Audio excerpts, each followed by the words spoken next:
My name is Sarah Dawson. I'm 42 years old. Divorced. And living in Boston with my daughter, Freya. And if you'd told me that a single piece of folded paper, passed to me in secret under a dinner table, would change everything I thought I knew about my family, I wouldn't have believed you. But that's exactly what happened. It was Thanksgiving weekend, and we were visiting my parents' house in Asheville, North Carolina, a place that somehow always smells like lemon pledge and concealed disappointment. It's the kind of house where every bookshelf is curated, every photograph perfectly posed, and yet, you can feel something humming beneath the surface, like a hairline crack in a beautiful vase.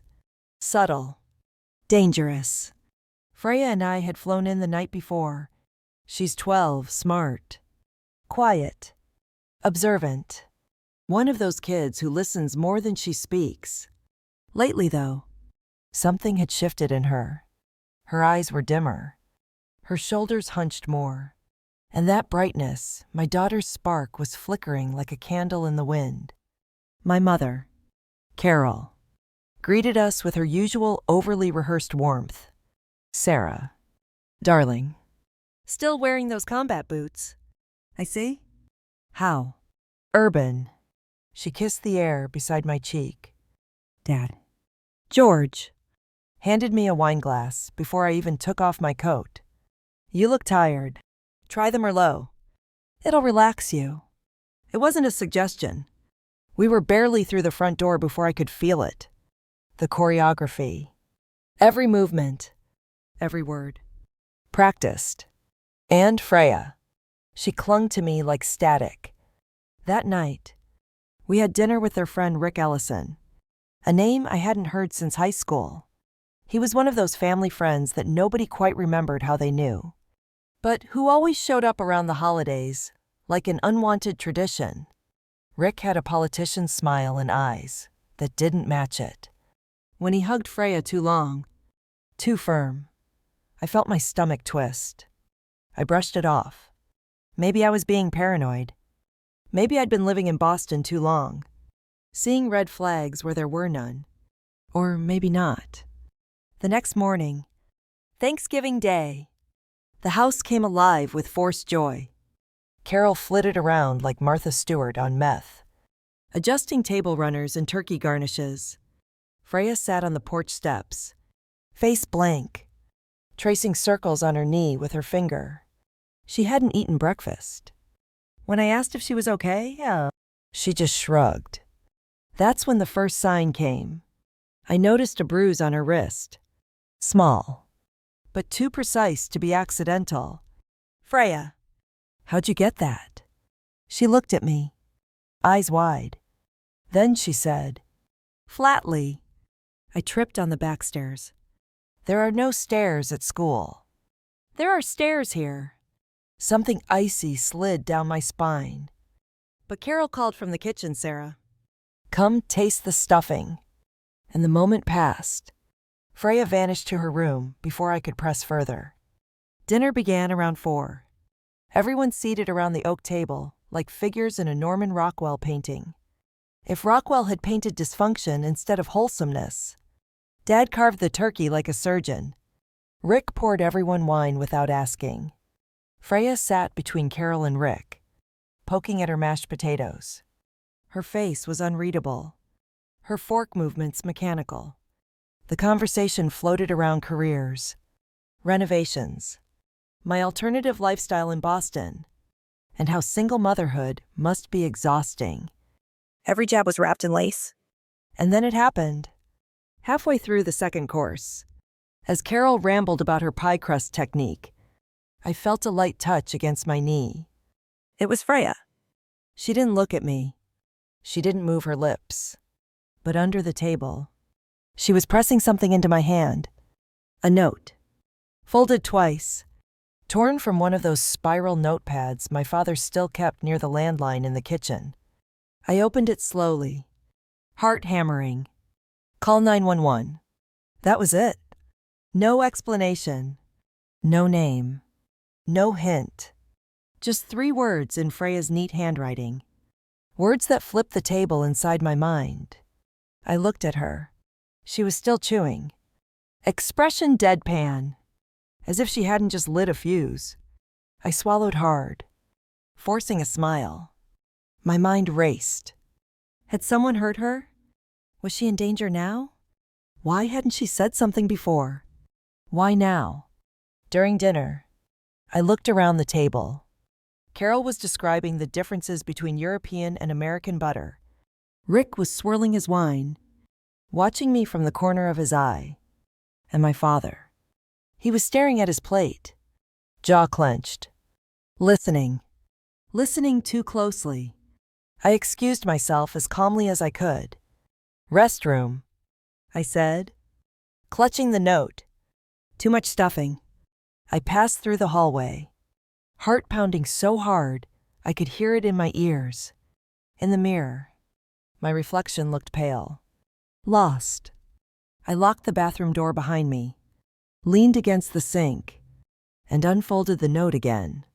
Just to be sure. Call 911. I reached for my phone and then froze. What if I was wrong? What if this was some horrible misunderstanding? What if they thought I was hysterical? Overreacting. It wouldn't be the first time.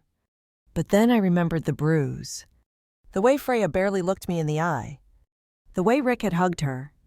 The way Dad had listened without blinking. And the way my gut, my mother's gut, was screaming that something was terribly wrong. I opened the dial pad and typed 3 numbers. And then someone knocked on the bathroom door. Honey. It was Carol. Her voice syrupy. Too sweet? Are you all right in there? I stared at the door, my thumb hovering. Dinner's getting cold, she said. I hit call. 911. What's your emergency? Came the voice. I took a breath and the lights flickered. 911. What's your emergency? The voice in my ear was calm. Practiced. Mine wasn't, I whispered. My daughter just passed me a note at the dinner table. It says call 911. We're at my parents' house in Asheville. I think she's in danger. I gave them the address with shaking hands. My breath caught when I heard Carol's voice again from outside the door. Honey, did you fall in? Do you need help? I flushed the toilet for effect. Just a sec, I called back. I tried to sound casual, but my voice cracked. The dispatcher kept talking. Can you stay on the line? No. I think they're listening. I hung up. I took a moment to collect myself. Was I seriously thinking my own parents, my mother, might be part of this? But Freya's note hadn't come from nowhere.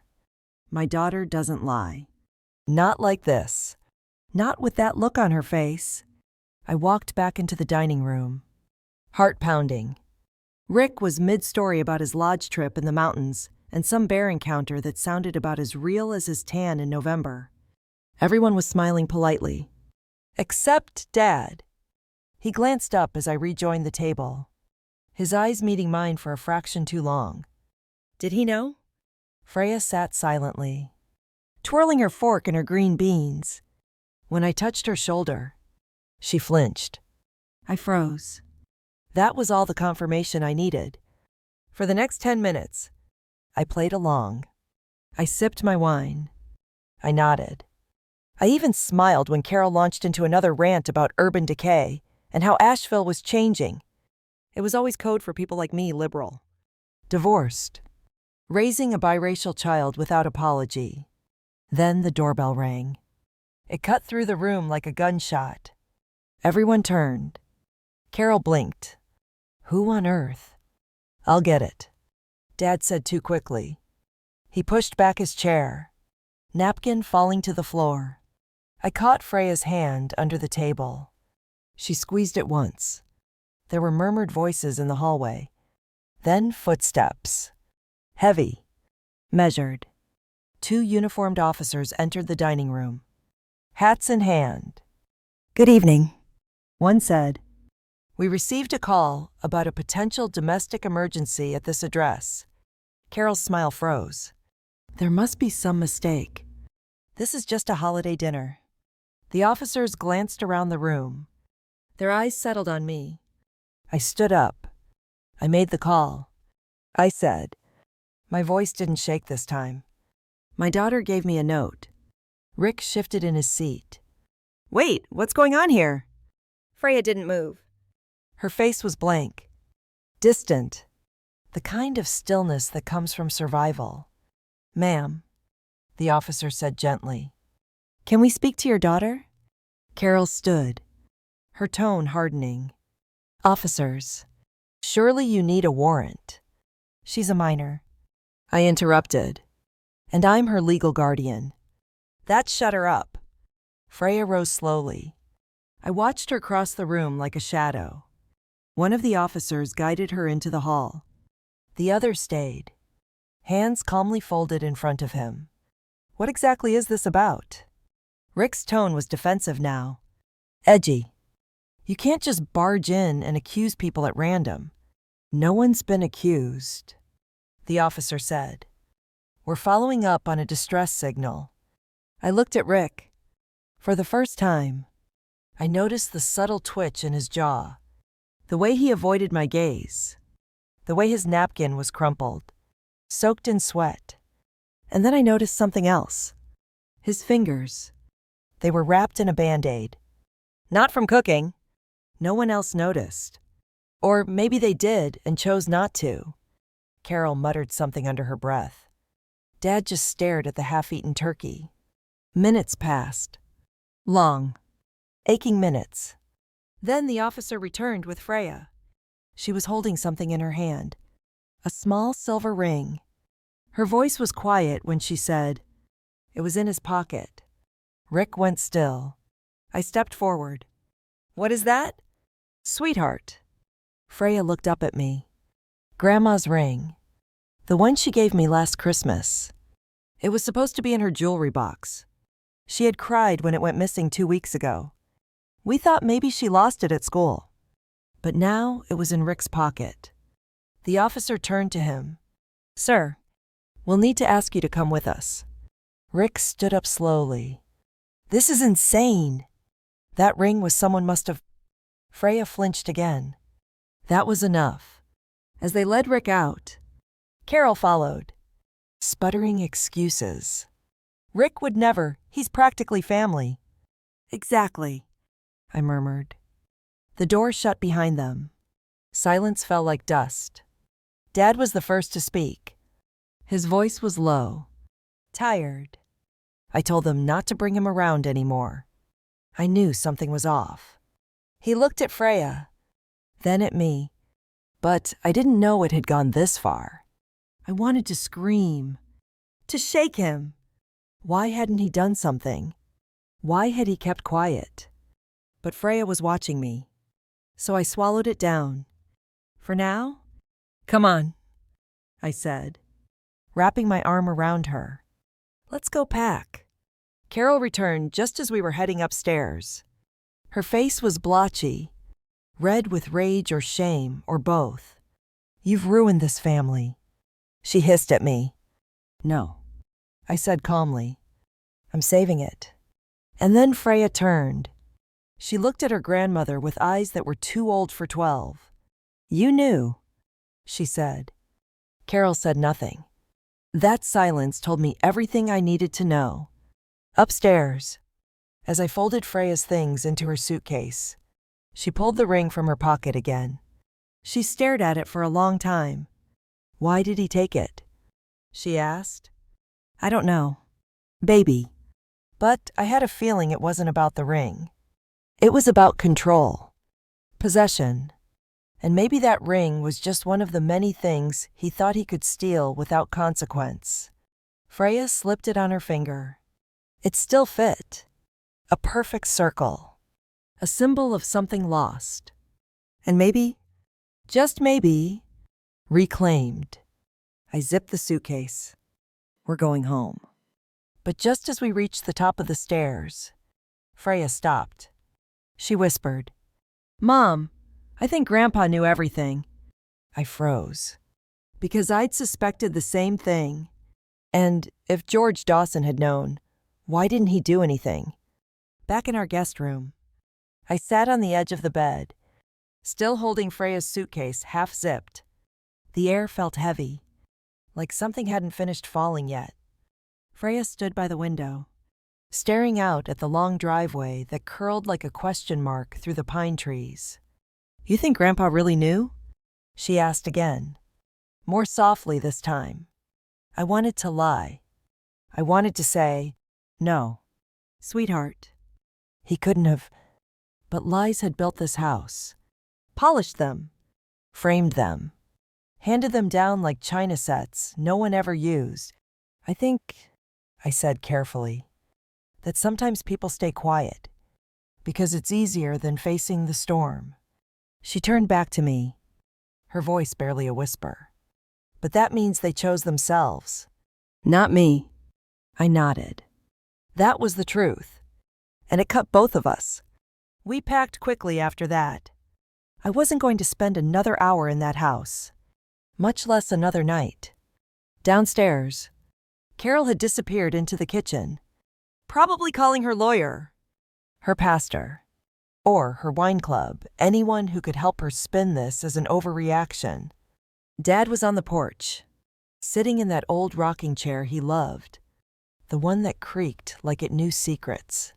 I told Freya to wait in the car, and I stepped outside. The air was sharp, crisp with the scent of cold pine and leftover gravy. "Dad," I said. He didn't look at me. "You leaving?" "I have to." He nodded slowly, eyes fixed on the horizon. "She's your daughter. You do what you think is right." My jaw tightened. "Did you know?" He finally looked at me and didn't say a word. That silence again. That unbearable silence that meant yes. I felt my chest go tight. "You knew something." "You always knew. You used to watch Rick like a hawk when we were kids. You hated him." His jaw worked. "I didn't trust him. But your mother, she thought he was harmless, that I was just being territorial. So you said nothing, even when Freya got quiet, even when I asked if something felt off." He looked away again. "I didn't want to blow up Thanksgiving over suspicion." I laughed bitterly. "Guess what? It's already blown." He didn't respond. He just rocked back and forth, back and forth. That's when I said it. "You don't get to be neutral anymore, Dad. Not when a little girl needed you." I walked away before he could answer. In the car, Freya sat curled in the passenger seat, her head resting on the window. She didn't cry. She didn't speak, but her hand found mine the second I sat down. We drove in silence for 10 minutes before I heard her whisper. I wasn't sleeping. That night he came into my room. I nearly veered off the road. I pulled over to the shoulder, hands gripping the steering wheel so tight they went numb. "Freya," I said slowly, turning to face her. "Did he touch you?" She shook her head. "He just stood there, watching." I pretended to be asleep. I was too scared to move. Tears slid down her cheeks, silently. I told Grandma the next morning. She told me not to make stories up. She said I'd been sleepwalking. My vision blurred. "And Grandpa?" I asked. I don't think he believed me, but he told me to keep my door locked. He gave me the key. I covered my mouth with my hand. That was the second twist, the one no one saw coming. They all knew something. And instead of stopping it, they made rules around it. Freya looked down at her lap. "So I stopped telling anyone."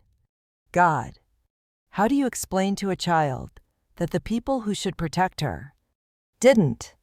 That night, we checked into a motel just outside Boone.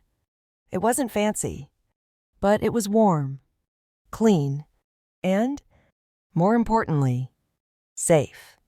I tucked Freya into bed and sat beside her until her breathing evened out. I stared at the ceiling for a long time, my mind racing. this wasn't over. Rick had been arrested. Yes, but how many people in that house had enabled him? Looked the other way. Explained things away with wine and pie and Hallmark card sentiments. No, this wasn't justice yet. This was just the first crack in a rotten wall. And I wasn't going to let it stop here. I pulled out my laptop. And I started a list. Who knew? Who covered? What legal options did I have? Could I press charges against enablers? Civil lawsuits. School reports. CPS.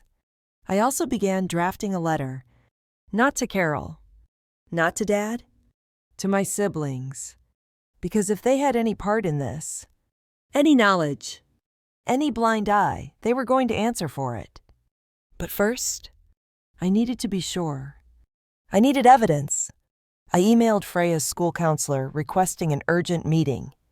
I called my attorney friend in Boston, Rachel, who owed me a favor. And then I checked the time. 11:34 p.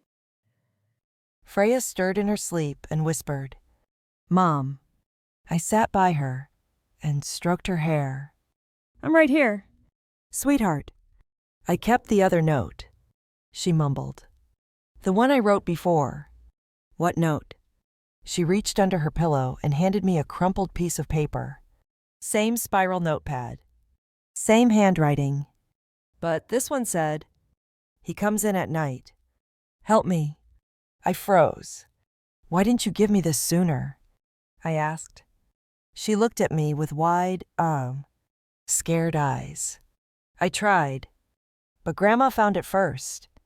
She told me never to write things like that again. She said it could ruin a man's life. My hands shook. I stared at the note, and I realized something. This wasn't just a bad holiday. This wasn't just a toxic family. This was a cover-up. A network of silence wrapped in nice linen and cranberry sauce. And if no one else was going to expose it, I would. By morning, my hands ached from typing. My eyes were red. My mouth dry. But my mind was razor sharp. Grief and rage are strange bedfellows. They kept me awake and focused, fueling something deeper than anger. Purpose. Freya stirred around 7. 00 Mo. Blinking against the dim motel light. She looked at me like she wasn't sure if the nightmare was over or just beginning. "We're not going back." "Right?" she asked, her voice still groggy. "No, baby," I said, brushing her hair back. "We're moving forward." I handed her a granola bar and orange juice from the motel vending machine. As she ate, I emailed copies of the 2 notes, the one from dinner, and the earlier one Carol intercepted to Rachel in Boston.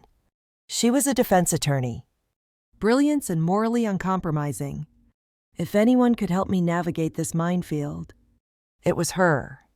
Within the hour, Rachel called. "You've got something serious here, Sarah," she said. "But if you want this to stick, you need to stop thinking like a daughter and start thinking like a prosecutor." That hit hard.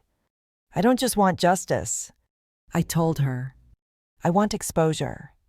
No more protecting names just because they share DNA with me. Then document everything," Rachel said. "Timelines, conversations, behavior changes, and make sure Freya sees a trauma counselor ASAP. That becomes key testimony if this goes to court." I looked at my daughter across the motel room, small, quiet, playing with the zipper on her hoodie. "I'll do whatever it takes," I said. And I meant it. After checking out, we drove to the Asheville Family Resource Center, where I'd scheduled an emergency evaluation with a child psychologist. The therapist, Dr. Evelyn Marks, was calm, middle-aged, and carried the kind of presence that made even me want to confess my deepest fears. I signed 100 forms while Freya colored quietly in the waiting area. When Dr. Marks finally met with her, She gave me a reassuring nod. This won't be an interrogation. Just a conversation. Let her lead. The session lasted over an hour. I paced the parking lot the entire time, resisting the urge to march back into my parents' house and scream. But something more strategic was brewing. It started that afternoon, when Rachel looped in a retired detective named Ben Harris. Ben had worked multiple abuse cover-up cases involving family networks. He was quiet, methodical, and deeply familiar with how respectable families manipulate law enforcement and media. This isn't about what people did, Ben told me. It's about what people didn't do. That's where complicity lives. Together, we built the framework. Step 1. Secure Freya's statement through licensed professionals. Step 2. Request a court-appointed guardian ad litem to independently evaluate her environment. Step 3. File for an emergency restraining order against Rick. Step 4. Gather testimony or digital proof about who knew what and when. I also created a private Google Drive folder. Timelines, text messages, photos of bruises, Freya's artwork from the past 6 months. All small clues of a larger truth. But one piece was still missing. Proof that my parents, specifically Carol, knew about Rick's behavior and deliberately silenced it. And then I remembered something. A voicemail. 3 months ago, I'd missed a call from Carol. She'd left a message, thinking she hung up. Most of it was ambient noise. But I remembered a sharp sentence. She's too sensitive. You coddle her. Sarah. Rick's just old-fashioned. That's all. I searched my deleted voicemails. There it was. I downloaded the file and forwarded it to Rachel and Ben. Ben responded. That's not a smoking gun. But it's warm. Very warm. Freya was staying quiet, but more alert. I saw flashes of her old self when she watched cartoons that evening, laughing a little at a joke. That laugh was everything. It reminded me why I couldn't walk away from this. But things escalated when I checked my phone around midnight. 6 missed calls from Carol. 2 voicemails. The first, tearful. Sarah. Please. Let's just talk. Don't ruin everything. The second, cold. If you go public with this, we'll sue for defamation. You'll lose custody. Don't think we won't fight back. My hands shook. I played the second message for Rachel, who said plainly, That's intimidation. Save it. Then came the twist I didn't expect. Ben called. You said your father gave Freya a key to her room. Yes. Did you get a photo of it? I had taken a picture when she showed it to me, engraved brass. Oddly antique. That's not a standard interior lock. Ben said. That's a security key. Custom. Which means he installed that lock. I blinked. What are you saying? I'm saying your father knew enough to fortify her door.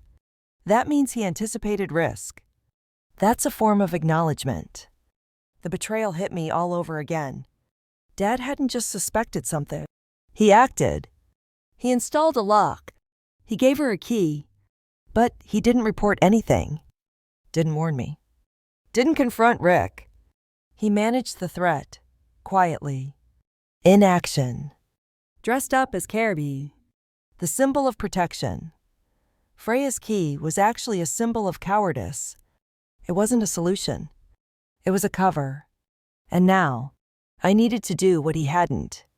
The next morning, I sat down with Freya. She was quiet, but clearer.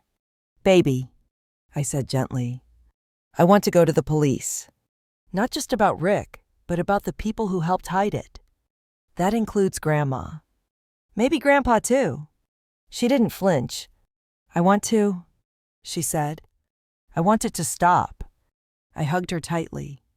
That afternoon, we met with the local DA's office. I handed over everything. The notes. The voicemail. The statement from the therapist. The photo of the key. It was out of my hands now, and that terrified me. But it also felt like exhaling after years of holding my breath. The DA promised to open an inquiry. Rachel was ready to pursue civil action. Ben was prepping reports for CPS. And Freya. Freya asked if she could wear the ring Grandma gave her last Christmas, the one Rick had stolen. I hesitated. But then she said, "It doesn't belong to him. Or to her. It's mine." So I helped her put it on. A circle. Whole, again.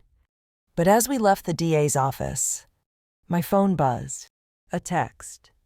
Unknown number. "You made a mistake. Sarah.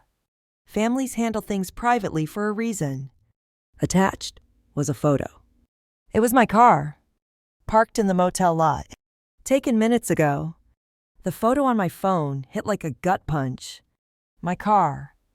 Our motel parking lot. Timestamp 10 minutes ago. Whoever sent it had been watching us close. Careful. And emboldened. I checked the sender's number. No name. Area code 828 Western North Carolina. I locked eyes with Freya, trying not to alarm her. "Sweetheart, can you go grab your hoodie? We're gonna go for a drive." She didn't question it, just nodded and disappeared into the room. My heart was thundering. We were being watched. Someone from my family, maybe Rick's circle, wanted to remind me that pushing this fight beyond the dinner table had consequences. And that text wasn't a threat. It was a warning. I forwarded it immediately to Rachel and Ben. Ben replied in seconds. "Stay in public. Don't go back alone. This confirms they're tracking you. We'll escalate." But I didn't want to just run anymore. I was tired of retreating. Tired of playing it safe, while the people who'd failed my daughter acted like their reputations were worth more than her truth. So I decided to turn the table. I moved us to a Marriott downtown. Checked in under my middle name, Marie Dawson, and paid in cash. Just in case. Then I reached out to someone I hadn't spoken to in nearly a decade. My older brother, Eric. He lived in Atlanta now. Worked in cybersecurity.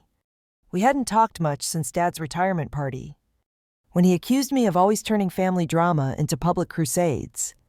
But he was smart, strategic, and he always saw through Carol's illusions, even if he never dared challenge them. I sent him one message. "Freya's in danger. Rick's been arrested. Mom's covering. I need you." 2 hours later, he called. His voice was rough with disbelief. "Jesus. Sarah. Are you serious?" "Dead serious." "What the hell did Dad say?" He said nothing. That's the problem. There was silence on the line. Then, I always hated how close Mom was with Rick. Remember how she'd call him her bonus son? It was creepy even when we were teens. That confirmed it. Eric had seen it. We all had. I told him everything what Freya had revealed. The notes. The lock. The voicemail. The photo. He didn't interrupt. Just listened. Then he said, "You want help digging? I've still got access to tools." "Yes. I need to know who sent that photo. And if anyone's backing Rick legally." "He's out on bail." Eric sighed. "I'll start tracing burner numbers. Give me 24 hours. After we hung up, I turned my attention back to Freya. She was curled on the hotel bed, watching cartoons, but when she saw me looking, she muted the TV. "You're scared," she said. "I'm okay."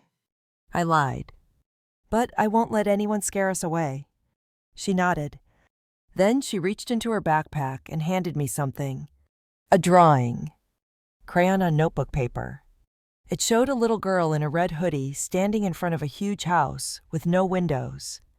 Above it, in blocky letters, she'd written, "They never saw me." I stared at it. Throat closing. "What does that mean?" She shrugged. I used to feel invisible there. Another symbol. The house. The silence. The blank faces. She was reclaiming it with crayons now, but the message was haunting. The trauma had turned her into a ghost inside her own bloodline. The next morning, Eric texted, "Got a hit." The number that sent the photo, traced to a prepaid phone purchased under the name Douglas Wilkes. My stomach dropped. Doug was Rick's former coworker. A quiet, forgettable guy I hadn't seen since Dad's retirement dinner. He used to come by the house sometimes. Carol said he was Rick's +1 at charity events. I remembered him now. He always stood too close to Freya when she was younger. Eric added, "Wilkes is still local. Lives 10 minutes from Asheville." That made it crystal clear this wasn't just about Rick. There was a network, a group that protected each other, that closed ranks when challenged. That had likely buried other stories before Freya's. It was systemic. And now, they were trying to intimidate the wrong mother. I called Ben. I want to press charges against Carol and George. He hesitated. "You sure?" "It's messy. People will question your motives. Say you're being vindictive." "I don't care what they say." I replied. Freya matters more than their brunch club reputations. We filed official complaints. Negligence. Endangerment. Failure to report abuse of a minor. Rachel built the civil case in parallel. And while the DA's office worked slowly, carefully, Rachel moved like fire. We gathered statements from neighbors who'd seen Rick around the house late at night. School counselors who noticed Freya's behavioral shifts, but were advised by her grandmother not to pursue mental health referrals. And then came the first public twist. Local news picked up Rick's arrest. Prominent local businessman faces allegations of inappropriate behavior toward minor. No names mentioned. No charges yet. But the buzz was loud. Carol called me that night. "You've humiliated us." She hissed into the phone. "You've destroyed this family's name." "No," I said calmly. "You destroyed it when you protected a predator." Then I hung up. Freya, listening nearby, whispered, "Was that Grandma?" "Yeah." "What did she say?" "That she's scared. And she should be." The next morning, I found an envelope slipped under our hotel room door. No return address. Just my name written in neat, shaky cursive. Inside were 3 Polaroids. Old ones. Dated 2007. Me. Rick. Carol. And baby Freya at a backyard barbecue. In one of them, Rick was holding Freya. In another, Carol was laughing in the background while I poured lemonade. The final photo. It showed Rick, standing alone at the edge of the yard, staring at Freya's stroller. The way his body was turned, the look on his face, it was wrong. So wrong. And on the back of that last photo, someone had written, "You always look the other way too." I stared at the final Polaroid for a long time. The image of Rick standing at the edge of our old backyard, staring at Freya's stroller with that crooked smile. It wasn't just unsettling. It was incriminating. And then the words on the back. "You always look the other way, too." It felt like someone had opened a trapdoor beneath my spine. Who sent this? And why now? I texted the photo to Rachel and Ben, followed by a single sentence. "We have to widen the scope." Ben called within minutes. "We're dealing with more than one threat." Sarah. That photo. Someone sat on it for years. This isn't just about Rick anymore. My hands trembled as I replied. "Then it's time we go all the way." The next morning, Rachel filed an updated complaint naming both my parents not just for negligence, but for aiding and abetting concealment of abuse. It was aggressive. Yes. But after that anonymous Polaroid, I knew we were right to escalate. That afternoon, I sat down with Freya in our new short-term rental apartment. A little place Rachel helped us find near the courthouse quiet. Discreet. Temporary. Baby, I said gently. Do you remember anyone else who made you uncomfortable? Around Rick. Anyone Grandma brought over. Freya was coloring again this time. A picture of a cabin with all the windows boarded up. Mr. Wilkes, she said, not looking up. I froze. Doug Wilkes. She nodded. He used to bring me juice boxes, the kind with the bendy straws, but he always made me hug him. Tight. I swallowed. Did he ever try anything else? She didn't speak, just kept coloring. And then, one time, he asked me if I wanted to play the quiet game. I said no. He got mad. My blood ran cold. This confirmed everything the second predator. The broader network. The silence orchestrated by people I'd trusted, my own mother included. I called Ben. He was ready. By the end of that week, he'd coordinated with the local police to reopen cold cases linked to Rick's extended circle church retreats, summer camps, charity events. Doug Wilkes showed up in more than one staff list. Rachel worked double time filing restraining orders, subpoenas, discovery motions. And then came the leak. An anonymous tipster forwarded Rachel an internal church document never meant for the public. It outlined past behavioral concerns about Wilkes, flagged by a youth counselor in 2010. No follow-up. No report. Guess whose name was at the bottom? Carol Dawson, Pastoral Committee co-chair. She'd signed off on the decision to handle things internally. My stomach churned. My fists clenched. All these years. The lies weren't just about protection. They were strategic. Legal insulation dressed up as family concern. And then, the final blow. Eric, my brother, texted me.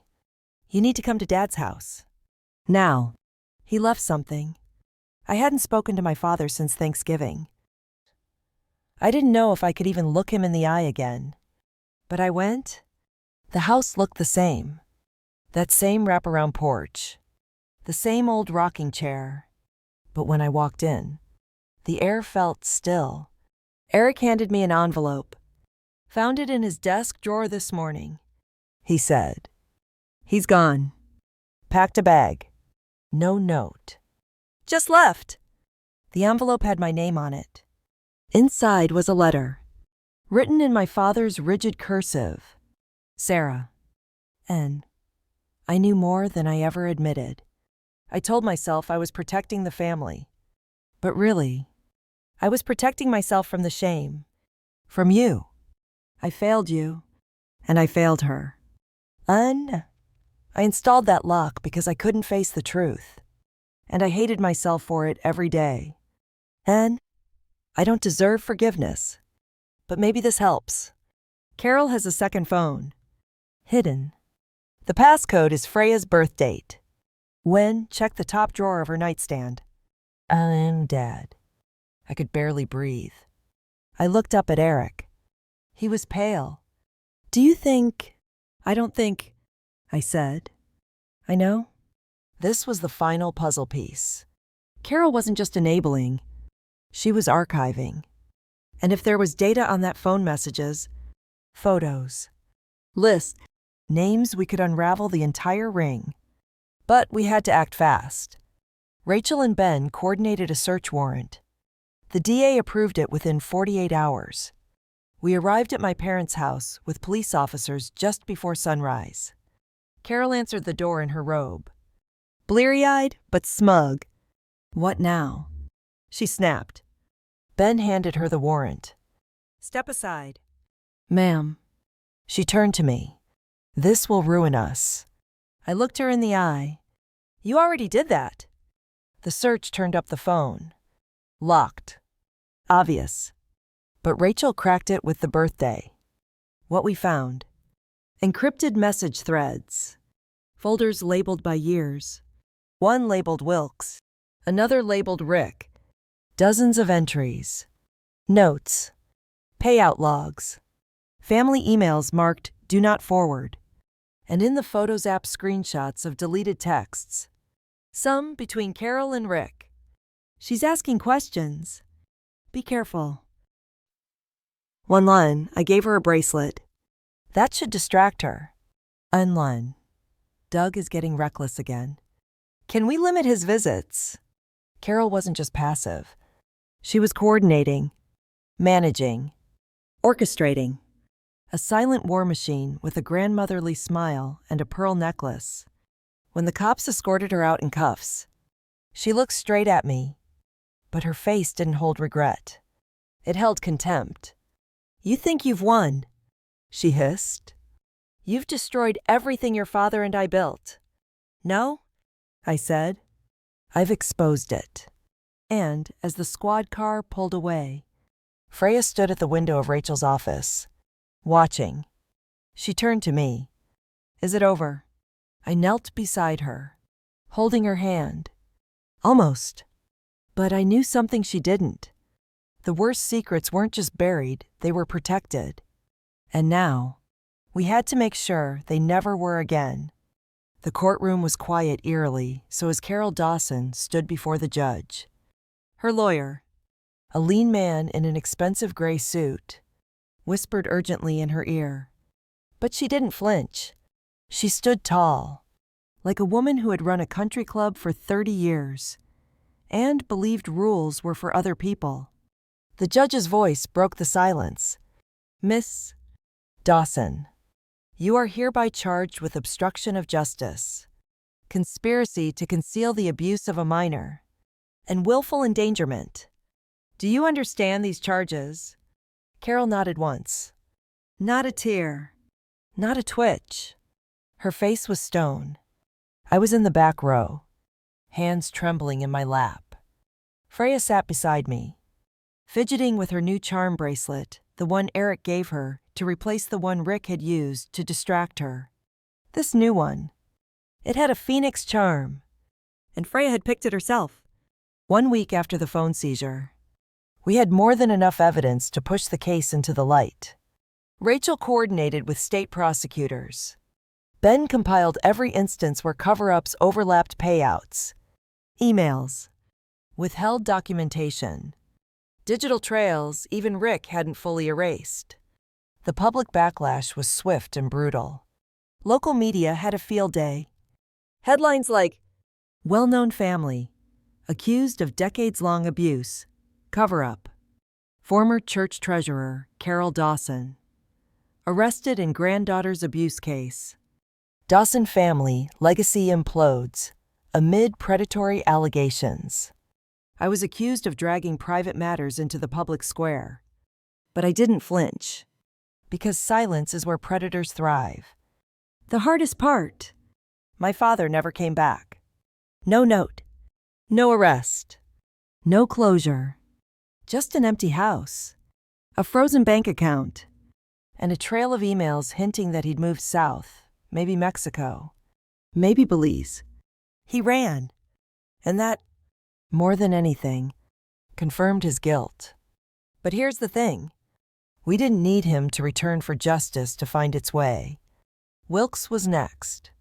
He cracked first offered a plea deal in exchange for information. His testimony revealed a string of church events where quiet games were used as grooming tactics. Other names emerged. Families who had stayed silent out of shame. Mothers who, like me, once doubted their instincts. Some of them came forward. And for the first time in a decade, I didn't feel like the only one screaming into the void. Freya's testimony, given privately via video deposition, was brave, clear, and heartbreaking. When asked how she felt when her grandmother ignored her cries, she said, "It felt like I disappeared, like I wasn't real." It crushed me. But the judge called it one of the most powerful child witness statements I've seen in my career. Carol was denied bail. Rick's bail was revoked. Wilkes's plea deal required him to name others, and that web began to stretch far beyond our family. I started therapy. So did Freya. We began, slowly, learning to sleep again without triple-checking locks. And one night, Freya asked, "Are we safe now?" I told her, yes. Not because the world is safe, but because we are no longer silent. The community changed too. Our former church issued a public apology too little. Too late. Donations plummeted. New leadership took over. A hotline was created, staffed by third-party advocates, not volunteers handpicked by Carol.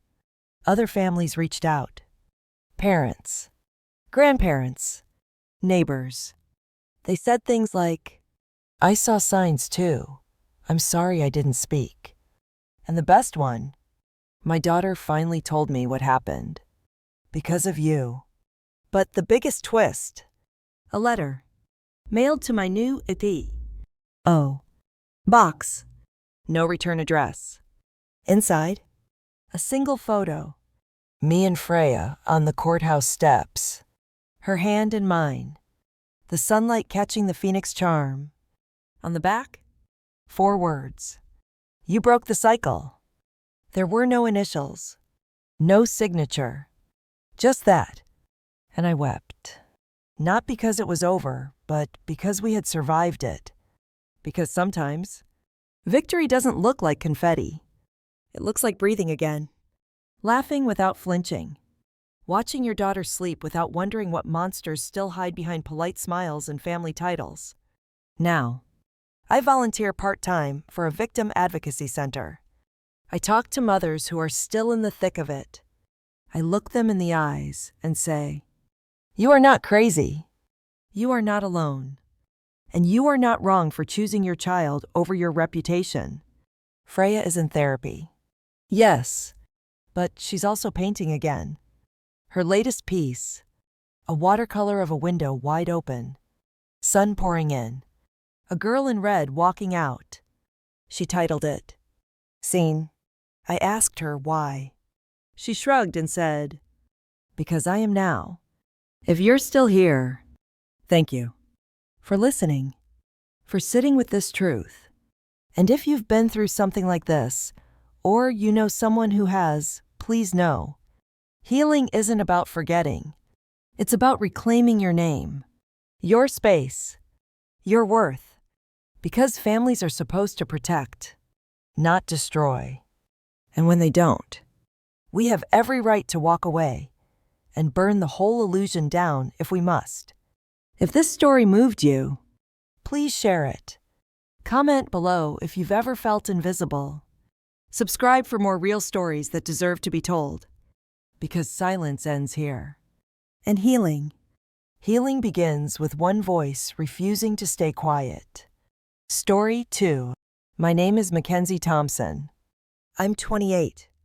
And last Christmas Eve, I stood outside my aunt's house in River Forest, Illinois, holding a homemade pecan pie and 3 carefully wrapped gifts, while she told me, "We don't want you here. Please go ruin someone else's holiday." Her exact words, word for word. Behind her, the windows glowed with golden candlelight. My younger sister, Amber, was laughing with her wine glass raised.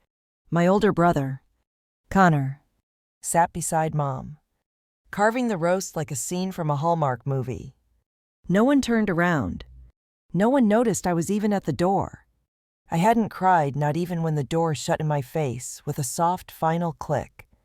But my fingers had gone so numb around that pie tin, I didn't even feel it fall. If you've ever been treated like a stranger by your own family, if you've ever wondered how much you'd have to give just to matter, stick around. This story isn't just about being pushed out. It's about what happens when you finally push back. Go ahead, tap that subscribe button. Drop a comment below. And let me know where you're watching from. Because what I'm about to share, it doesn't just belong to me. It's the quiet truth behind too many holiday photos that look perfect until you zoom in. It started with a phone call I didn't expect. December 10th, 4:37 p.m. I was fixing a drafting error on a residential project while half listening to a podcast about forgiveness and family trauma. My phone buzzed Mom and I froze. The last time she'd called me directly. Over a year ago. She usually texted 3-word instructions like, send gifts now, or Amber needs cash. But a call. I stared at it ring until voicemail picked up. Then, 30 seconds later, another call. Then a third. I answered on the fourth. Her voice was oddly cheerful. Mackenzie. Darling, I was just talking to Laura, and we were wondering, would you join us for Christmas dinner this year? Laura. My aunt. The one who once accidentally left my name off the place cards at Thanksgiving. The one who never missed a chance to remind me I wasn't like the rest of the Thompsons. I should have said no.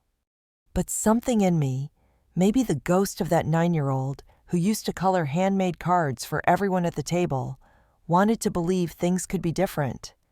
Amber asked about you. Mom added. A pause. Connor's bringing his girlfriend. We'll have the full family together. You should come. I made her repeat the address 3 times. For the next 2 weeks, I slipped into something I hadn't felt in years. Hope. I spent hours at the Christmas market downtown, choosing gifts with ridiculous care. For Mom, a restored photo of her and Grandma Lillian, taken in 1978, mounted in a custom birchwood frame. For Amber, a leather-bound career journal with hand-lettered quotes. I wrote myself. For Connor, a vintage blueprint of the 1929 Chicago Tribune Tower. He once said he admired its symmetry.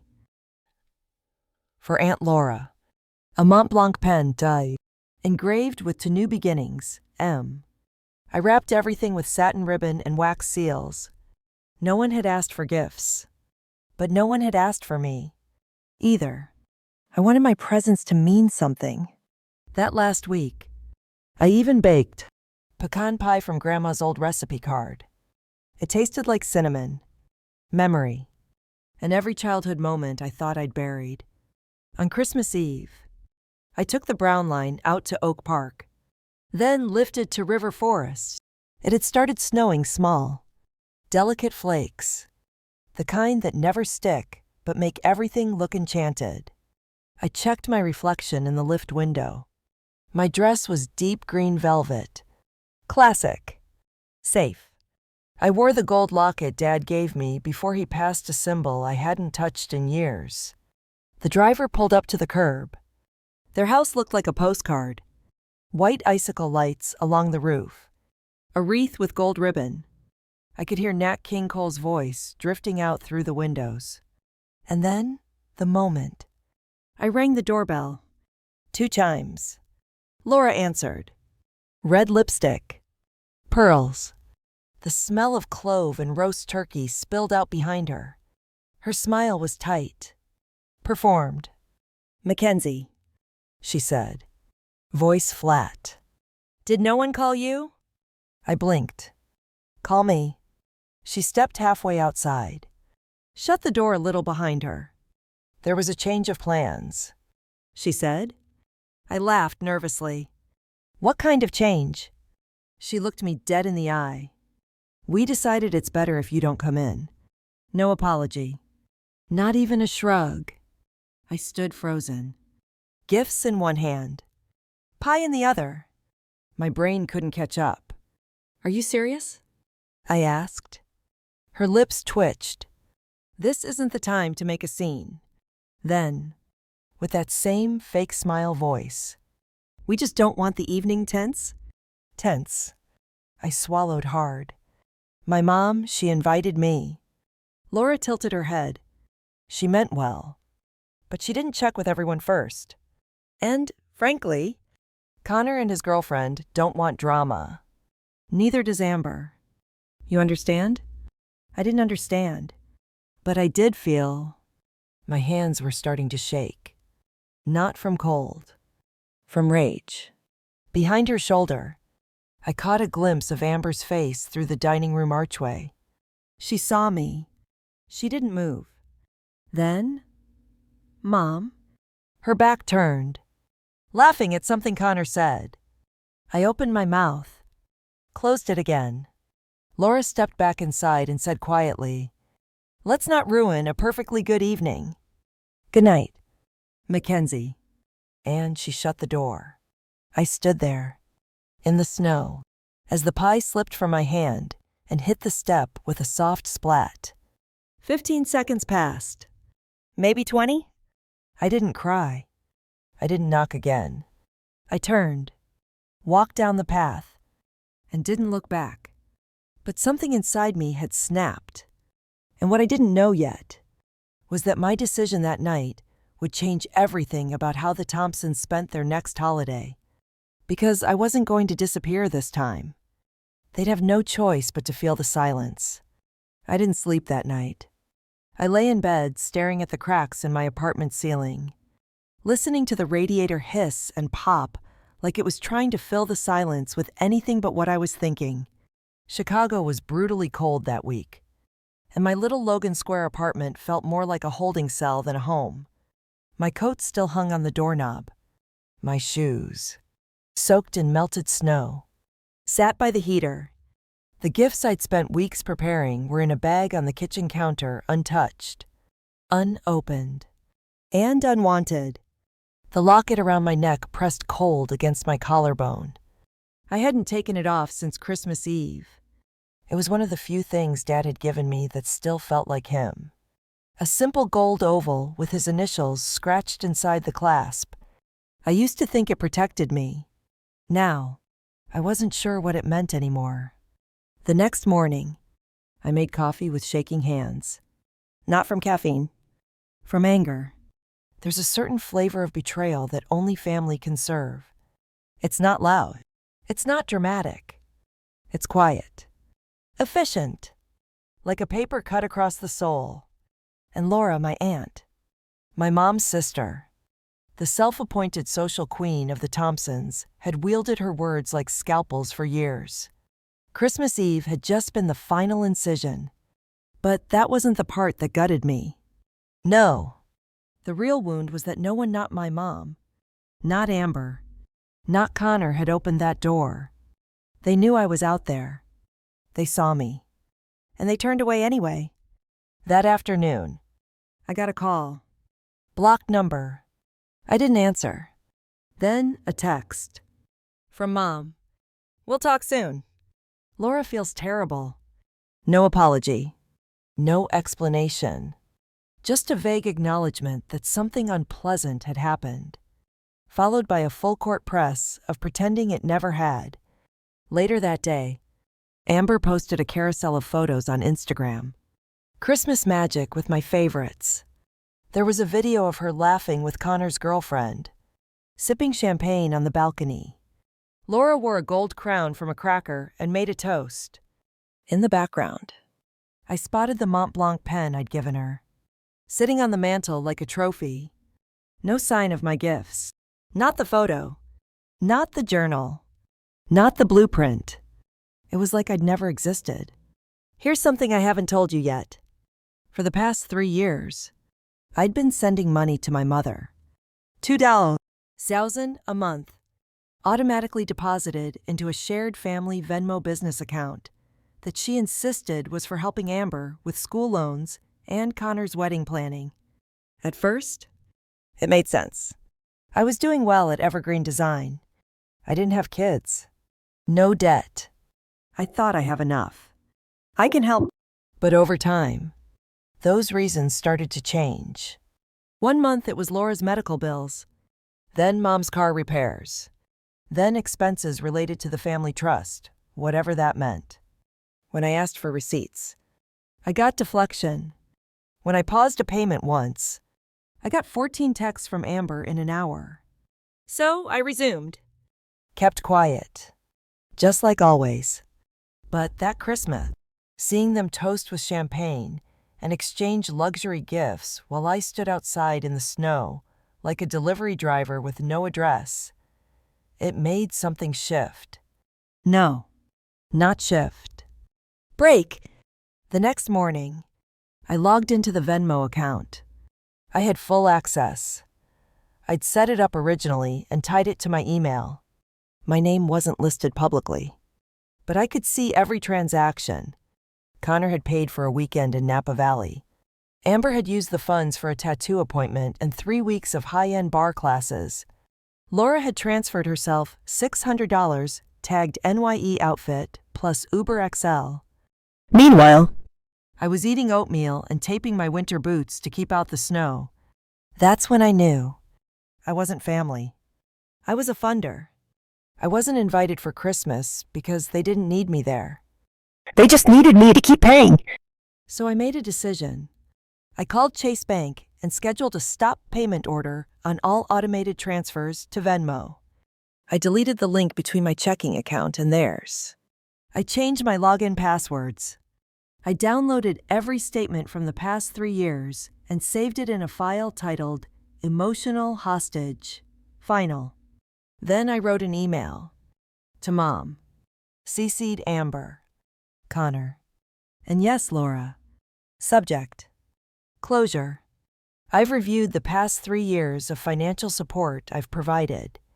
I understand now that what was framed as family need was, in fact, exploitation. You taught me that silence equals acceptance. I'm done being silent. From this point forward, I will no longer participate in a dynamic where I am only welcome when I pay for my seat. Mackenzie. I hit save, and just like that, the chain snapped. For the first time in my adult life, I felt something like weightlessness. It wasn't joy. Not yet. But it was the space where joy might eventually grow. I walked to the lake that afternoon. It was frozen over. Silent. Dusted with snow. I pulled the locket from my neck and held it in my palm. Then I tucked it back inside my coat. I wasn't ready to let go of Dad. But I was ready to let go of what they thought of me. The next day, my phone exploded. Amber. Did you just pull out of the account? Are you serious right now? Mom. I thought we talked about being grown-ups. Connor. This is so dramatic. Mac. You're better than this. And Laura. She left a voicemail. I knew you'd twist this. I warned your mother. You've always been the wild card. Don't make us involve attorneys. That voicemail is saved on my phone. Just in case. But what none of them knew was that I had one more card to play. Because when betrayal is this coordinated, when the erasure is this meticulous sometimes, you need to return the favor. And erasing myself, that was just the beginning. There's a strange silence that follows when you finally say no to people who are used to hearing yes. Not peaceful silence, more like the stillness right before a storm rolls in. And sure enough, by the end of that week, the first thunderclap arrived, in the form of a car window. It was a Thursday. I had just gotten home from work, snow still melting on my shoulders. Grocery bag on one arm. Laptop in the other. From the sidewalk. Everything looked normal. Until I saw the shattered glass around the driver's side of my Subaru Outback. At first, I thought maybe a break-in. But nothing was taken. My glove compartment was closed. My dash untouched. And in the center of the driver's seat, almost perfectly placed, was a fist-sized landscaping rock with a piece of blue painter's tape on it. 3 words, scrawled in Sharpie. You crossed us. I stood there, breath clouding the cold air, staring at that rock like it might answer back. My fingers moved on autopilot, dialing the non-emergency line, reporting the vandalism, filing the online police report. Then I did what I'd been dreading. I checked my Ring doorbell footage. The clip was grainy, but not that grainy. Timestamp. 2:13 a.m. A tall man in a hooded coat walked straight up to my driveway, holding the rock. He didn't fumble, didn't hesitate. He knew the camera was there. He even turned his head slightly toward it. Just enough for me to see a sliver of his profile. It wasn't a stranger. It was Connor. For a moment, my body went cold. Not from fear, more like confirmation. Because deep down, I'd known that the family unity I'd been cut off from had always been performative. That behind the matching Christmas pajamas and group texts, there were years of quiet, tactical cruelty. But watching my own brother vandalize my car, that unlocked something deeper, something dangerous. I could have pressed charges right then, forwarded the clip to the police. But I didn't. Not yet. Because sometimes, revenge isn't about hitting back hard. It's about waiting until the weight of their own actions crushes them. I uploaded the video to a private folder, titled it Connor, January Incident. Then, I filed a claim with my insurance. Say it's our choice. Fix the window. No one needed to know, yet. But that weekend, I did something small. Something quiet. I updated my dad's old will. See? What they didn't know was that Dad had left me executor of his remaining estate. Not a huge fortune, but a modest trust one that could only be accessed jointly by the 3 siblings if they cooperated through me. I had been keeping it open out of guilt. He wanted us to work together, I told myself. But after the rock, I called the estate attorney. Close the trust, I said. Disperse my share to me. Freeze theirs. He hesitated. You sure? They'll react. I'm counting on it. That same day, I received a call from Jenna, my best friend since architecture school. She'd noticed I hadn't RSVP'd to her birthday brunch and wanted to check in. When I told her what had happened on Christmas Eve, her silence crackled through the line. Then, Mac, you need to make this public. I scoffed. What? Like a TikTok expose. But Jenna wasn't joking. You don't have to name names, she said. But you've been protecting them for years while they dismantle you in private. That's done. People deserve to know what weaponized family looks like. I didn't agree at first. But later that night, I opened a blank notes app. And I wrote, they said I was difficult. All I ever did was say yes until I finally didn't. They said I was cold. All I ever did was stop funding the warmth they pretended to share. They said I was family.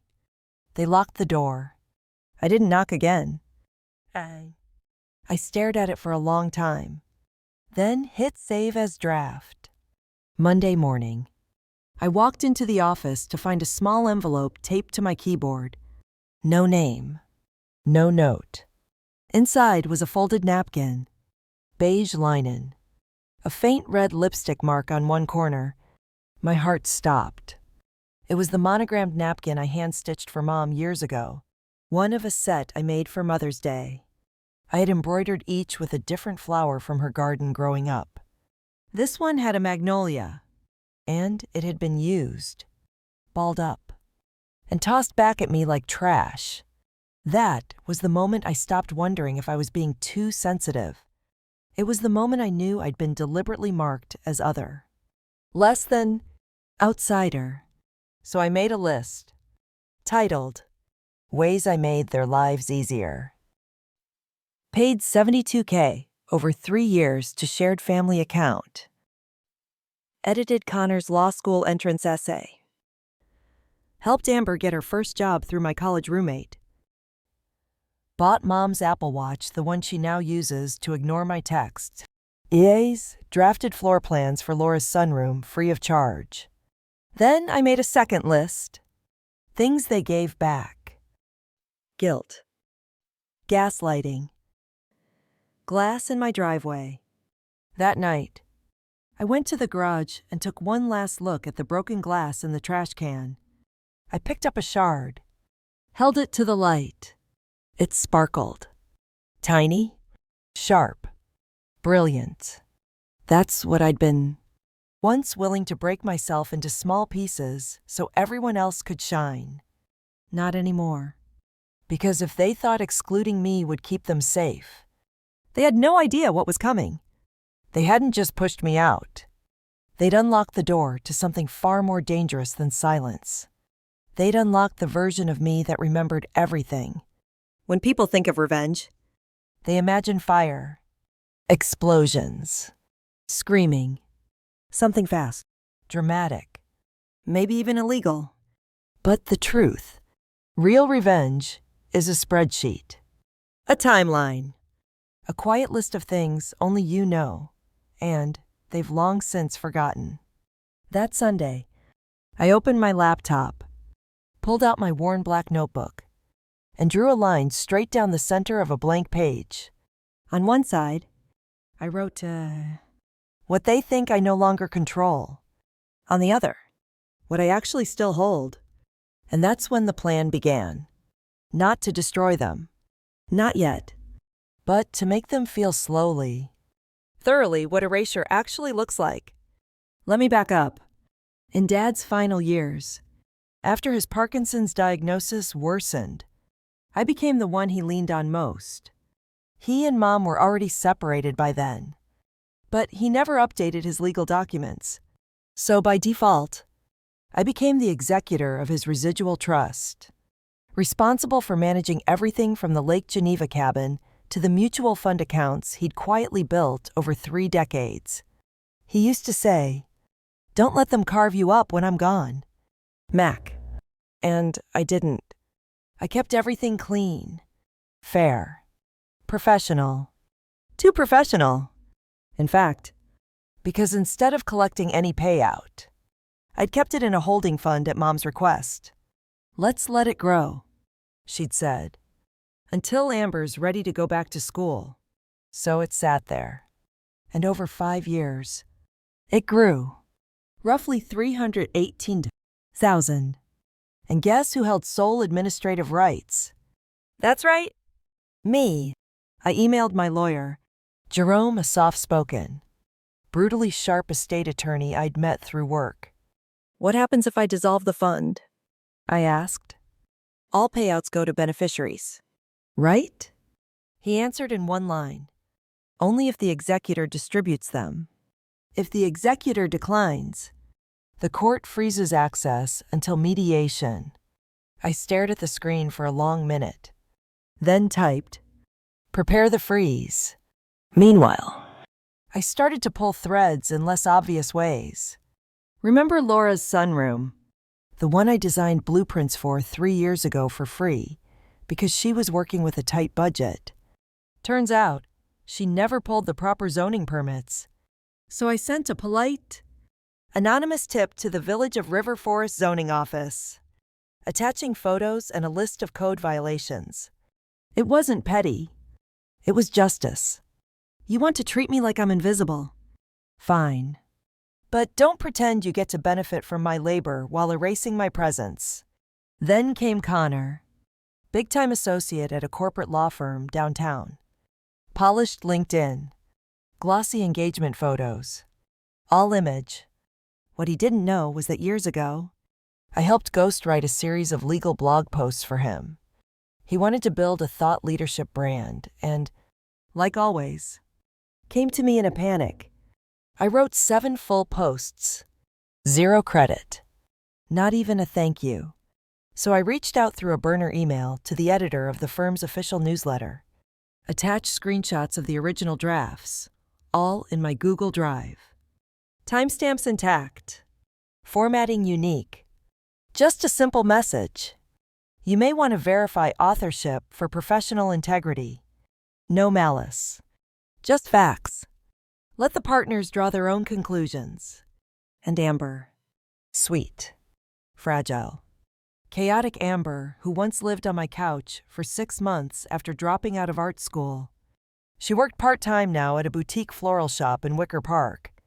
I'd visited once, told her boss she was the most creative person I knew, helped redesign their business cards, even covered 2 months of rent for their downtown storefront during the pandemic. I didn't touch her directly, but I uploaded a very polite, very detailed Google review explaining how their shop ignored prior invoices and failed to credit contributors for design work.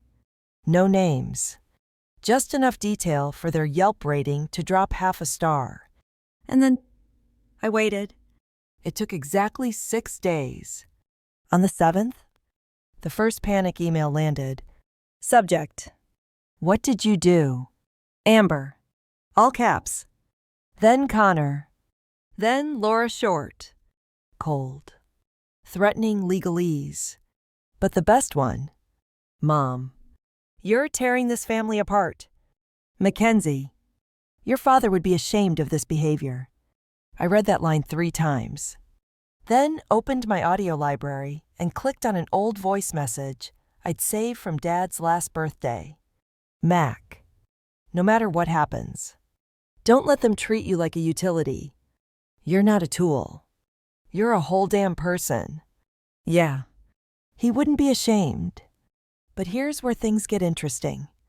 Because somewhere between Laura's zoning violation hearing and Connor's sudden sabbatical from his firm, I got an email. Not from them. From Kyle. You remember Kyle? Right? My colleague from Evergreen Design. The one who brought extra coffee when he knew I'd pulled an all-nighter. The one who once said, "You carry so much weight, you don't even realize it anymore." His subject line: Saw what you did, and I'm proud of you. In the body, a simple paragraph. They tried to bury you. You turned yourself into a shovel. If you ever want help building what comes next, I'm in. And just like that, I felt it. The tiniest flicker of warmth.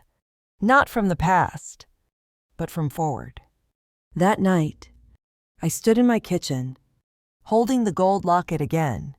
I opened it for the first time in months. Inside wasn't just Dad's initials. It was a folded scrap of paper I'd never noticed. A handwritten note in his tiny, slanted print. Keep your worth in your pocket. Never let them negotiate it out of you. I held it like a talisman. Because the next step wasn't about payback anymore. It was about liberation. But before I could step forward, one final betrayal was waiting in the dark. It was Connor who delivered the final blow. Not with fists, not with words, but with a neatly sealed envelope, certified mail, dropped at my apartment door on a rainy Tuesday morning. I recognized the law firm logo before I even opened it. Inside, a notice of mediation, filed by my own mother, requesting equitable access to the frozen family trust, the one Dad had asked me to protect. My jaw clenched.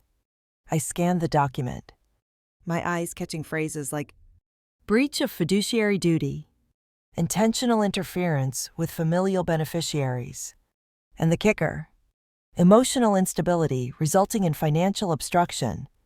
They were calling me unstable. The woman who'd quietly funded them for years. The one who was turned away at the door on Christmas Eve. The one they forgot until the money stopped flowing. And now, they were coming for what was left.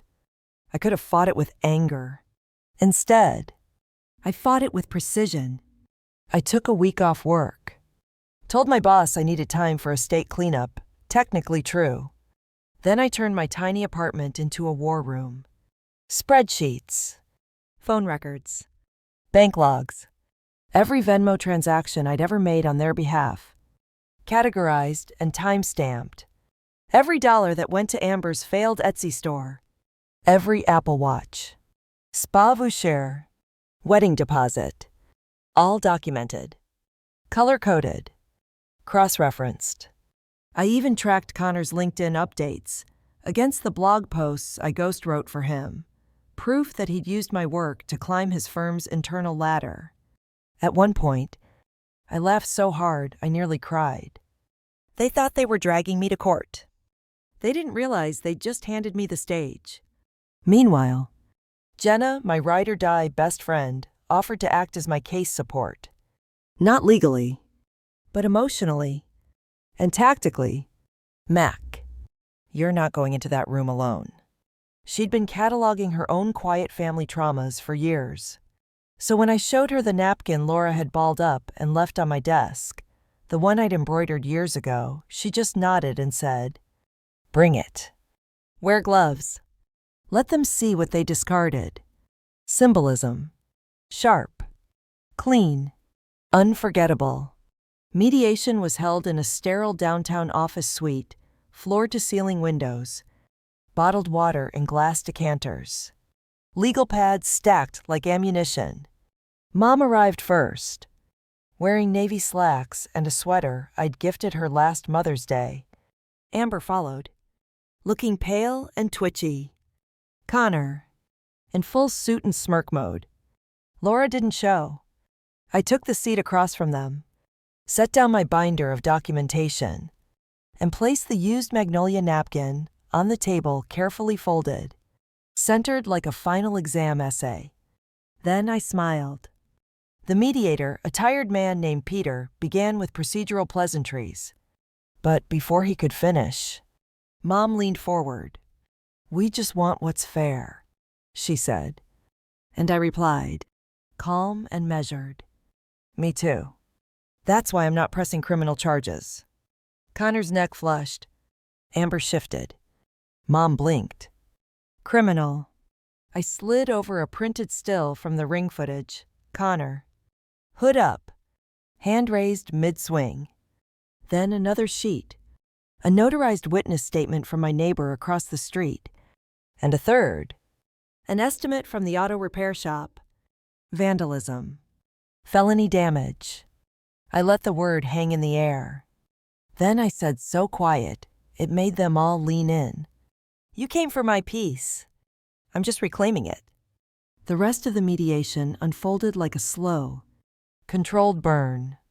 I outlined the timeline, the transfers, the conditions of Dad's trust. Then I submitted copies of all emails from Mom, Amber, and Connor thanking me for supporting the family with dates, signatures, emojis included. I closed with the last email I'd sent them all. "You taught me silence equals acceptance. I'm done being silent." Peter cleared his throat. "Based on the documentation, the court is unlikely to grant claimants access to the trust unless a settlement is negotiated today." Silence. Then Mom broke it. Soft. Manipulative. "You always were the cold one, Mackenzie." I met her eyes, and you always counted on that keeping you warm. We didn't reach a settlement. But the next day, her attorney emailed mine, offering a full withdrawal of the petition in exchange for a non-disclosure agreement. They wanted this buried. I said no. Instead, I drafted my own agreement. All parties will formally relinquish claim to the trust. Executor retains sole distribution power. No contact will be initiated unless requested in writing. And no public defamation, including but not limited to suggestion of mental instability, disinheritance, or abandonment. They signed within 48 hours. Afterward, I sat in my apartment, watching the January snow fall through the window. The glass on my car had been replaced. My inbox was quiet. And for the first time in years, I felt like I existed without being owed. But just when I thought it was over, a letter arrived, handwritten, no return address. Inside was a photo from the Christmas dinner I wasn't invited to.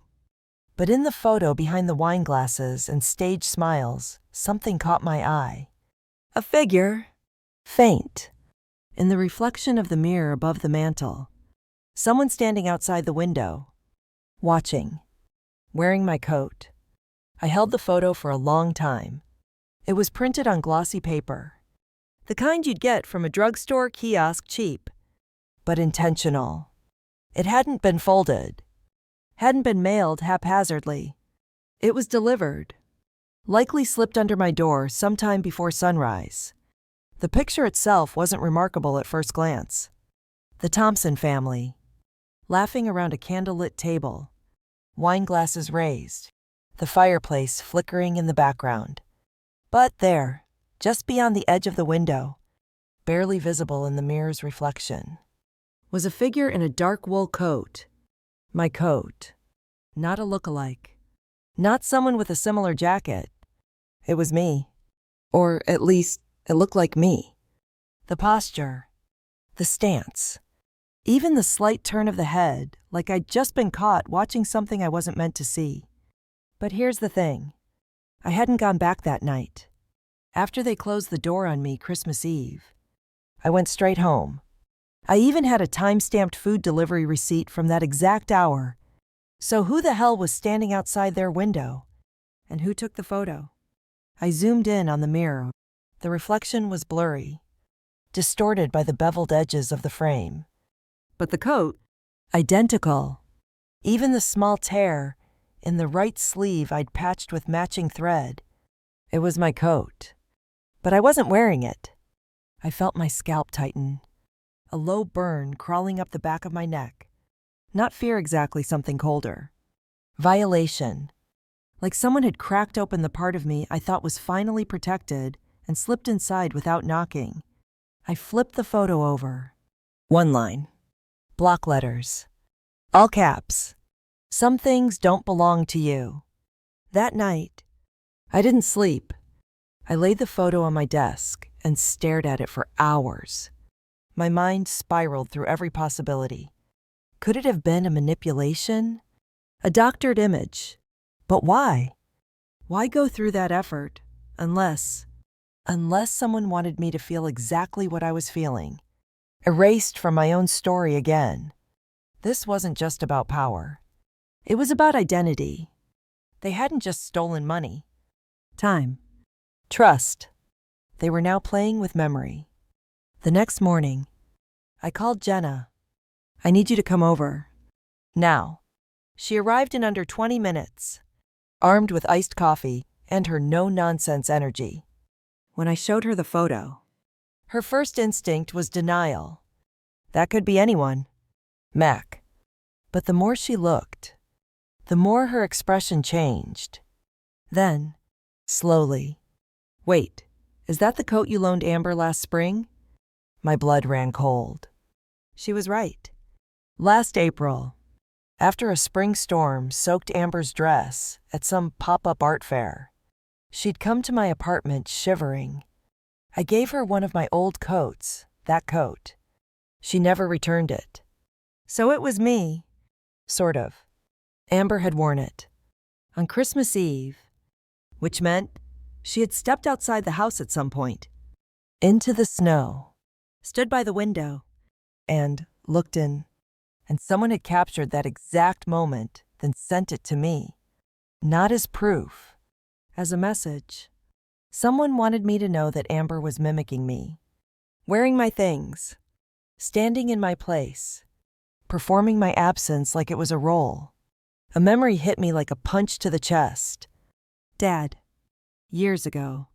After a school talent show where Amber had copied a piano piece I'd been practicing in secret, I'd cried the whole way home. He said, "Some people take pieces of others because they don't know who they are without them." At the time, I thought he meant it kindly. Now, it felt like a warning. I started digging. Searched Amber's social media history. Old posts. Archived stories.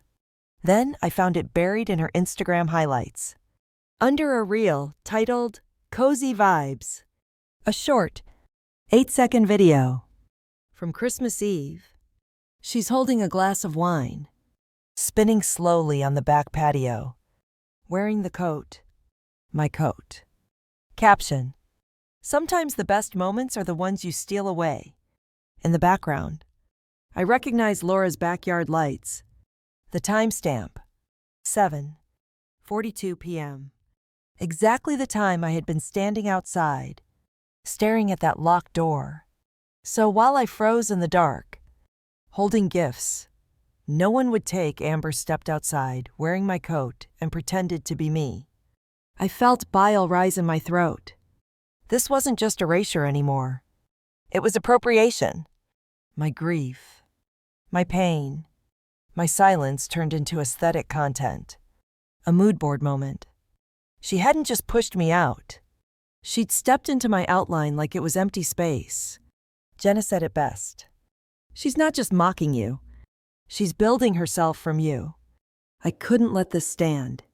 So I did something I'd sworn I wouldn't do. I uploaded a photo, to my long-dormant Facebook page. The locket. My palm. Open. The note from Dad inside. Captioned, "My father left this for me. Not as inheritance, as instruction. Some things aren't shared. Some things are stolen. And some things are reclaimed." Within hours, I got a message request. Not from Amber. From someone named Sierra, a woman I didn't know. She said, "Hi, Mackenzie. I don't know you, but I used to work with Amber. There's something you should see. She's not just mimicking you. She's been passing off your architectural designs as her own. She used one in her portfolio for a gallery internship. I have proof." I stared at the message, barely breathing. Amber hadn't just copied my coat. She hadn't just mirrored my silhouette. She'd been stealing my actual work, my career, my name. Sierra sent over the files an hour later. There, in crisp PDF format, was Amber's personal architecture portfolio submitted to the Bauman Gallery's spring residency.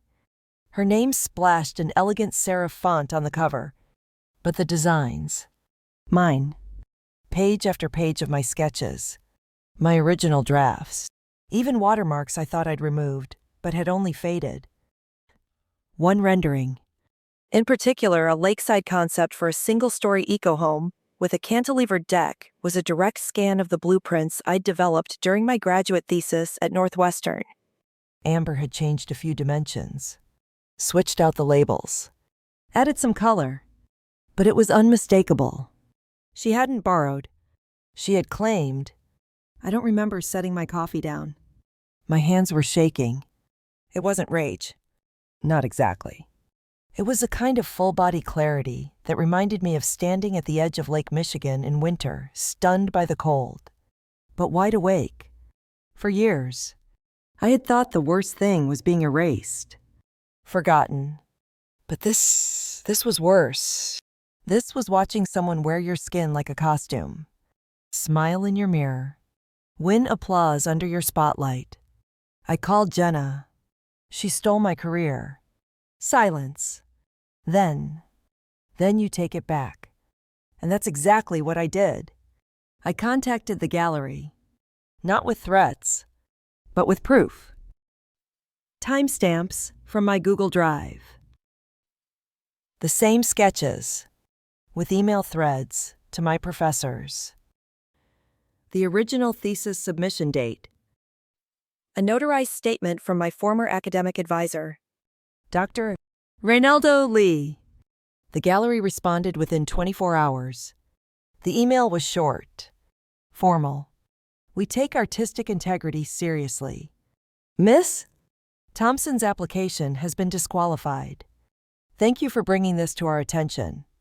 No apology. No follow-up. But it was enough. I didn't need an apology. I needed air. And now I had it." In the weeks that followed, things got quiet. No more cryptic messages. No more photos slipped under doors. No more Amber.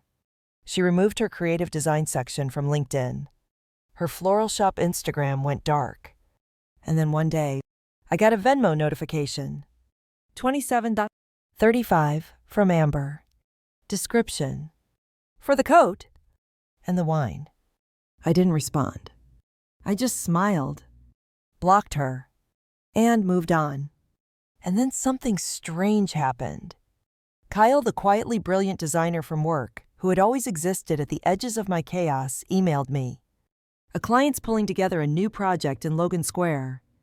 They need someone with a strong creative eye and a backbone. I told them I knew someone. He CC'd me into the chain. A week later, I was sitting at a reclaimed oak table, pitching a modern co-housing concept to a group of investors who actually listened when I spoke. When the meeting ended, one of the partners pulled me aside and said, "We want your voice, not just your vision." That moment was worth more than any inheritance. On what would have been Dad's 71st birthday, I drove up to Lake Geneva alone. The cabin was technically still mine. Though I hadn't been back since the trust battle, I stepped inside, and everything smelled of cedar and dust. The silence was thick, but not empty. I walked to the old bookshelf and found his favorite mug, the one with the chipped rim and the faded text. "I'm not stubborn. I'm right." I laughed, loud and whole and slightly cracked. Then I took a photo of it, posted it to Instagram, captioned, "Happy birthday, Dad." I kept the promise. They didn't carve me up. I'm still whole. Let me say this plainly. Revenge isn't always fire. Sometimes it's stillness. Sometimes it's choosing not to answer the phone. Sometimes it's waking up one day and realizing the people who hurt you no longer have the power to define you. That's real liberation. It's not flashy. It's not violent. But it is complete. So what now? Well, I live. I design. I breathe. I answer only to myself. And every so often, I still get messages from people like Sierra, or strangers who saw my story, who say things like, "Thank you. You said the thing I didn't know how to say." Or, "You reminded me I'm not crazy. Just done." And maybe that's the whole point. Not revenge. Restoration. But I'll leave you with this. 1 week ago, I got a letter. No return address. Inside, a simple postcard. A photo of the Lake Geneva cabin. On the back, in tiny, looping script, "Some things belong only to those who fought for them." No name. No signature. But I recognize the handwriting. Laura. And beneath it, a dried magnolia petal. Pressed flat. Fragile. Almost like an apology.